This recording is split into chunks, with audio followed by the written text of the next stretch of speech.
Jo, takže čus lidi, já vás zdravím. Já jsem Pavlis, asi si vám nemusím představovat. Každopádně řeknu vám, co je tohleto za video. Já jsem se rozhodl před nějakou dobou, že začnu točit vlogy z toho, co vlastně dělám, co tvořím. Dá se říct z pozadí Swagliftu. Jednak protože mám další YouTube kanál Pavlis Vacek, který bych nechtěl, aby úplně umřel, tak tam začnu dělat takovýhle vlogy. Spousta z vás mi píše nějaký prostě otázky, ptáte se mi na něco, tak si myslím, že to jsou kolikrát takové zajímavé věci, které by stálo za to zveřejnit a tak dále. Taky samozřejmě Swaglift už nějakou dobu běží a myslím si, že už to teďka má ty fanoušky, který já jsem jakoby chtěl, aby to mělo, a vím, že je spousta lidí, který tohleto bude zajímat, to zákulisí toho, kdy jak s kým jedu cvičit, jak se dělá to oblečení a tak dále, jak všechno balím, jak všechno prožívám, co zažívám a tak dále. Takže jsem se rozhodl dělat tady ty vlogy. Tak začínám s tím vlastně dneska. Dneska je 10.11. Právě jsem nahrál video na Bersvali Expo.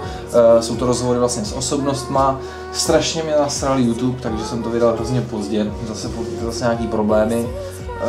Mimochodem mám tady nový tepláčky, a.k.a. nejebem na to. Takže ty samozřejmě může mít každý. Pište na Facebook. Co bych vlastně chtěl říct. Dneska je úterý, zítra jedu do Prahy, jedu natáčet video s Káťou Kyptou a Pavlem Beranem, nějakou tréninkovou motivačku, a s Káťou taky budu dělat video, klasický Swaglift, takže rozhovor, otázky a tak dále. Takže určitě se máte na co těšit. Tyhle ty videa budou vycházet třeba jednou za 14 dní, jednou týdně, co se mi prostě všechno tam podaří natočit a tak dále. Chci jenom říct, že teďka nějaký 10:45, já teďka budu psát objednávky na trika. Jak to zhruba vypadá, já nevím, jestli to vůbec bude vidět na té kameře. Každopádně tohle to je můj monitor. Takhle Swaglift, a je tady mraky zpráv prostě samozřejmě, kterými já se musím teďka prolustrovat. A tam jsou prostě vaše jakoby objednávky. Jo, taky tady mám teďka video s Jirkou Tkadlčíkem, za kterým přijeli nějaký borci z Londýna, prostě z Anglie, a natočili o něm video z Anglie. Takže to je úplně úžasný, že on má takovýhle dosah a motivuje lidi úplně až někde tam prostě za mořem, tak dále. No jinak, jak jsem říkal, 10:45, moje práce nikdy nekončí. Swaglift je vlastně moje další práce. Kolikrát mi to předůstá přes hlavu a je to fakt hodně. Každopádně zajímavá věc třeba do toho videa s Káťou a s Pavlem, tak vlastně chci tam dát song Endorphin od El Nina, asi už všichni znáte, že jo? Tak psal jsem přímo jakoby Honzovi Mančíkovi, vlastně El Ninovi, a jestli mu nebude vadit, že použiju toho písničku, samozřejmě mu to nevadilo, je to borec, je to king, takže chci udělat zase něco nového, chci tu tvorbu trochu posouvat dál a tak dále, takže tohleto video vlastně bude na tuhletu hudbu. Tak fajn. Takže tuhletu kameru, já bych nechtěl prostě, aby byla někde jenom takhle ladem skladem, takže tuhletu kameru budu nosit od teďka furt sebou. Prostě kamkoliv budu natáčet, kamkoliv co budu dělat v rámci Swagliftu a něco zajímavého prostě v životě a tak dále. Když mi někdo napíše nějakou zajímavou otázku, abych se k něčemu vyjádřil a tak dále, protože samozřejmě taky v tom světě fitness se pohybuju nejen z té stránky, té kamery, ale když pojedeme nějaký zajímavý trénink, budu zkoušet nějaký zajímavý suplementy a tak dále, tak prostě vám to natočím, abyste měli na co koukat a čekovat, protože vím, že spousta lidí se kopenudou do prdele, takže místo hraní počítačových her a koukání na ordinaci v růžové zahradě můžete sledovat tyhle vlogy, dozvíte se něco víc a tak dále. Já doufám, že tohleto i podpoří Swaglift, protože se třeba dozvíte, jakoby to zákulisí, poznáte trošku jinak ty lidi, poznáte trošku jinak mě a vidím v tom prostě smysl. Tak, já si tady dám Fajné Gusto jerky, který jsem dostal od Fajné Gusta, takže díky. A půjdu dělat ty objednávky na trička a musím ještě připravit ten rozhovor pro tu Káťu a zbalit si fototechniku a tak dále. Mám toho docela dost. Takže to je takový můj standardní batužek, který si samozřejmě nosím s sebou. Plus k tomu mám samozřejmě stativy a tak dále. Takže prostě budu mít tu kameru s sebou, čekujte to dál. Nevím, jak dlouhý bude tohle video, protože samozřejmě na to se budou nabalovat další videa z toho, co prožívám a zažívám a tak dále. V sobotu nás čeká strongmanský trénink v Jonas Gymu, mělo by tam být docela dost lidí, doufám, takže zorganizoval jsem takovýhle trénink. Každopádně, nevím, co bude přesně teď, co přesně natočím ze zítřka, Takže ale sledujte to, díky moc, tohle to budou Swaglift vlastně, takový videoblogy, ale spíš než Swaglift, tak to budou Pavlis Vacek videoblogy. Takže zatím čau. Čau lidi, takže druhá část vlogu. Já jsem teďka tady s Pavlem Samkem, dneska je čtvrtek 12.11. Takže druhá část vlogu. Co jsme tady dneska točili, Pavle? Točili jsme nějaký tipy na vaření a trošku jsme tady povídali o jídle, tak uvidíme. Přesně tak, točili jsme libový videa, takže určitě, jestli sledujete kanál na YouTube Promiňácký, tak vlastně tam uvidíte tady ty super tipy. Jako já jsem byl z toho dost překvapený. Každopádně chtěl bych říct takovou aktualitu. Říkal jsem vlastně, že ve středu ráno, že točím trénink, že s Káťou Kyptovou a s Pavlem Beranem. Bohužel z toho zase sešlo. Už asi na popátý jsme to zrušili, Káťa je nemocná, takže doufám, že se brzo uzdraví a fakticky to odtočíme. Jinak taky jsem mluvil o nějakých těch otázkách, že když se mě bude někdo něco zajímavého ptát, tak vám na to odpovím. Tak zrovna včera mi přišly dvě. Nějaký Ondra se mě ptal, jestli bude ve Swagliftu Jirka Orsák, tak určitě to plánuju. Takže Jirku bych jako rád, protože si myslím, jako, že to je fakt dobrý sportovec a hlavně to spírání si myslím taky patří jakoby do toho konceptu té motivace a nějakých těch individuálních extrémních sportů. Další dotaz byl, jestli bude ve Swagliftu Freddy Kriegel. Ne, nebude, protože já chci, aby ten pořad byl hlavně o osobnostech, o zajímavých lidech, kteří můžou někomu něco předat a motivovat ostatní. Že by to dělal zrovna Freddy Kriegel, to já si nemyslím. Takže jakoby s tou mojí filozofií a tím konceptem se to úplně neshoduje. Já chci reální sportovce. Takže to by bylo asi tak. Takže tohle je taková dnešní aktualita.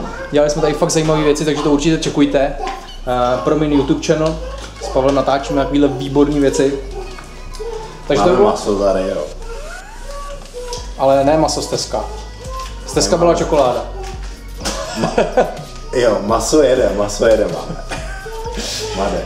Takže jo, takže to byla další část vlogu. Další bude asi ze zítřka, protože pojedu pro nějaké oblečení pro vás a budu to balit a tak dále, takže k tomu si taky něco řekneme.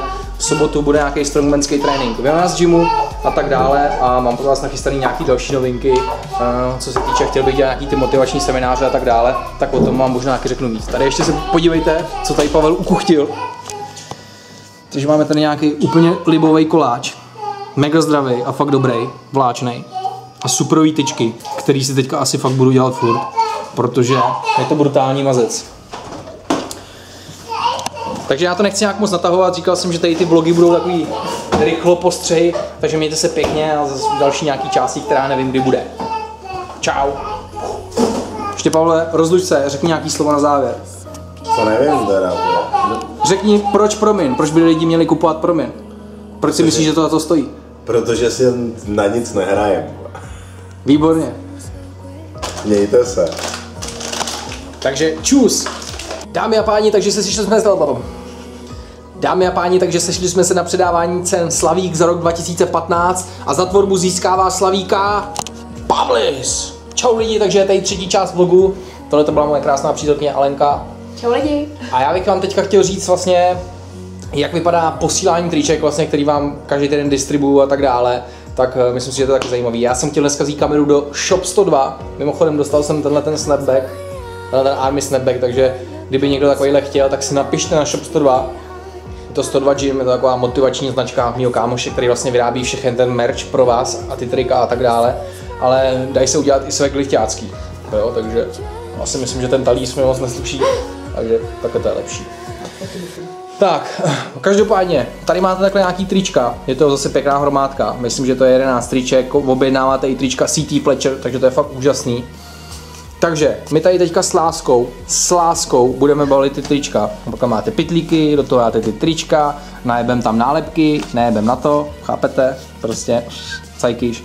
Vypíše se podací lístek, tady dobírka, že jo, samozřejmě nemůžu to hradit ze svýho celý a tak dále a letí to českou poštou k vám. Takže takhle to vypadá. Jak dělám ty objednávky na netu a to vám asi ukazovat nebudu. Každopádně příště vezmu tu kameru do toho shopu 102, abyste prostě viděli, jak to vzniká, jak to vybíráme, řekne vám k tomu něco, třeba Ondis a tak dále. Tak to je asi všechno tady z té třetí části. My zítra ráno jedeme do Prahy na strongmanský trénink. Bude tam i bušící mnich, Pavel Bouslav, bude tam Vašek Horák, prostě blázen, bude louska kokosy rukama a tak dále. Takže si myslím, že to je zajímavý. A ta hlavní věc.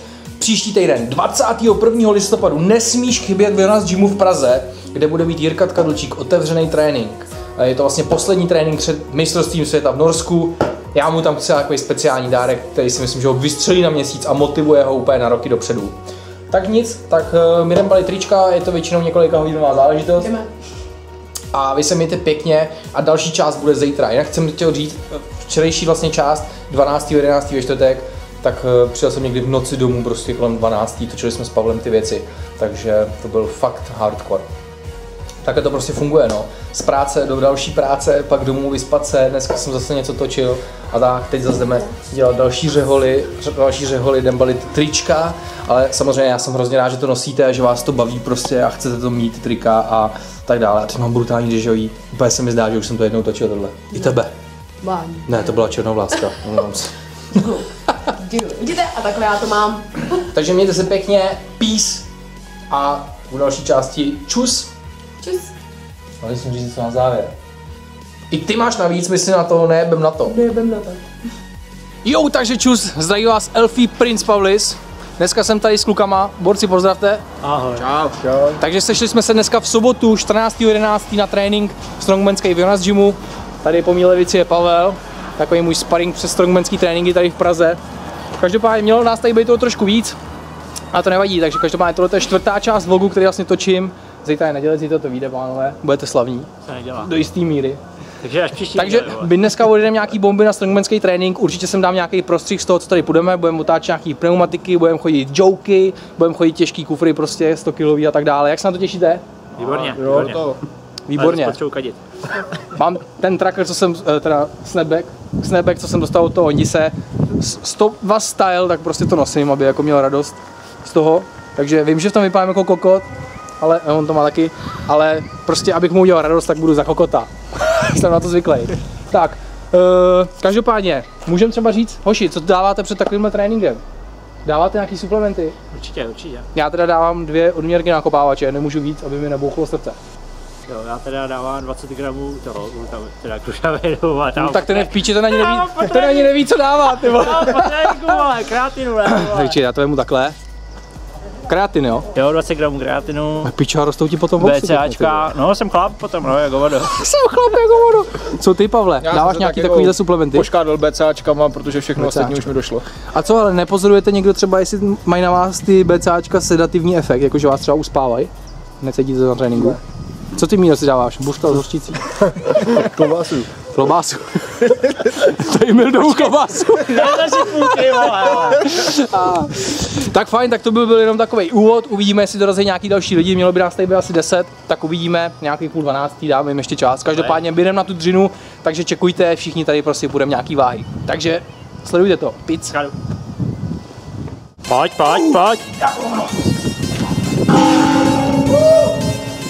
To je ono. Kousek, jdem. Mílo, je to lehké jak domácí úkoly, pojďme. To je ono, konec. Pičo. Pojď mi 5, kámo. Jseš tam?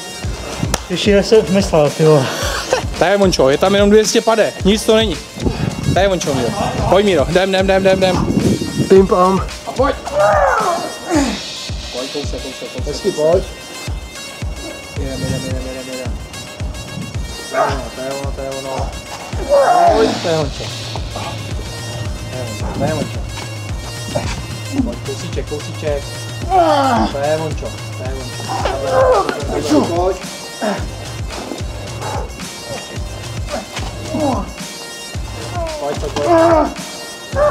Pojď. 5, 4. Pojďme. 3, 2.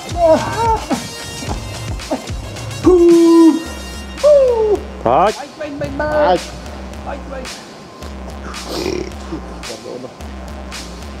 Pojď, to je ono, nohu. Pojď, už je tvoje, pičo, pojď. Myslí na to, co máš na zádech. Pičo, co ti dali do té kapačky, vole? Saltičko, pojďme. Jdu na to. Jsem král všech autistů, kardiaků. Tak my jsme se přesunuli dovnitř. Bodili jsme nějaký jouky, bodili jsme nějaký kufry, bodili jsme nějaký pneumatiky. Někdo málem umřel. Tak, každopádně měli přijet lidi a nepřijeli. Dali, že se zúčastnějí. On to teda nebyl jako otevřený trénink, já to udělal jako soukromou událost, ale stejně ty lidi nepřijeli, úplně mě zklamali. Pavel Bouslav se vymluvil na to, že má sračku. Co to jako má být za výmluvu? Tady jasná hajzl se vysereš a jdeš, ne? Takže zklamání, ty vole, bušící mních, ty vole, kurva, myslel jsem si, že dorazí, pičo. Ale nic, ty vole, myslel jsem, že něco předvede, že bude mít šanci. Pořádný strongmanský trénink a on se na to vysral. A doslova, že když má sračku. Tak to už, jak byste to zhodnotili? Míro, první strongmanský trénink. Škoda, že se nedostanu častěji. Takže mu to šlo, výborně. Co ty, Mílo? Turtle Power? Jsem zklamený ze svých výkonů. Proč, ty pičo? Šilovaný ninja, jsi první, kdo to zkoušel, vole, požrali. Ale, standardně. Já jsem spokojený, padají tady krásný výkony. Výborně. Dobře nahecovaný. Ty ono 450 kg pneumatiky za minutu 2 sekundy. 4 přetočení. Mazec. Takže to je jenom tak. Vlogísek asi ukončíme, ještě tady budou možná nějaký trabary a tak dále. Každopádně viděli jste první Pavel Svacek vlog, vlastně z pozadí Svegliftu a toho vlastně, co zažívám a co dělám a tak dále. Tohle jsou mý kámoši, všichni se s váma loučej, zdravěj. Míla to prcá. Tak jo, takže mějte se pěkně a udělat nějakého dalšího vlogu, bude to vycházet do 14 dní za týden, takže mějte se, mi neděláš nějaký bomby. Peace, čus, nejebem na to, sledujte Sveglift, sledujte tyhle lidi. A Mílo, pojď a hoď to tam. Zaber! Jsi na kameře, pojďme. A bum, hoď to na ty kozy, to je ono. Ty vole, jo, máš to tam a pojď, vypruš to a pojď, zaber. Zkus to hodit. Pojď, kousek, jo! Ty čo? Ty vole. Kámo, máš to tam, ty vole. Vidíte to do prdele, on si rozedřel svůj pařátek a dal to tam. Takže chápete, tohle to je, vole, rough power, vole, naturální síla. Mějte se pěkně, sledujte Sveglift, odebírejte všechno, všude. Příští týden se vidíme na Jirkovo strongmanským tréninku otevřeným v sobotu. Takže čau. A pojď,